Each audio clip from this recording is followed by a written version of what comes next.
సంక్రాంతి రోజున బసవన్నని ఎందుకు పూజిస్తారు అని మీకు తెలుసా? శివ పరమేశ్వరుడు తన వాహనమైన బసవన్నాన్ని పిలిచి భూమి మీదకు వెళ్లి మనుషులకు రోజూ తైలాభ్యంగన స్నానం చేయాలి, నెలకు ఒక్కసారి మాత్రమే భోజనం చేయాలి అని చెప్పు అని పంపిస్తాడు. కాని బసవన్నకు కాస్త గందరగోళమై రోజూ భోజనం చేయాలి, నెలకు ఒక్కసారి మాత్రమే స్నానం చేయాలి అని తప్పుగా చెప్పేస్తాడు. మనుషుల తప్పులన్నిటినీ తన మీద వేసుకుని మన కోసం రోజూ కష్టపడే బసవన్న అంటే మీకు ఇష్టమైతే హరహర మహాదేవ్ అని కామెంట్ చేయండి. బసవన్న చేసిన ఈ తప్పు వల్ల మనుషులకి తిండి ఎక్కువైపోయి ధాన్యం సరిపోని పరిస్థితి వస్తుంది.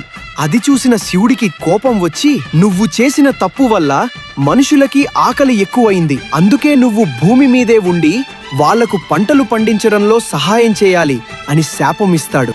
అందుకే సంక్రాంతి రోజున బసవన్నని పూజించి ముత్యాల పండుగగా జరుపుకుంటాం.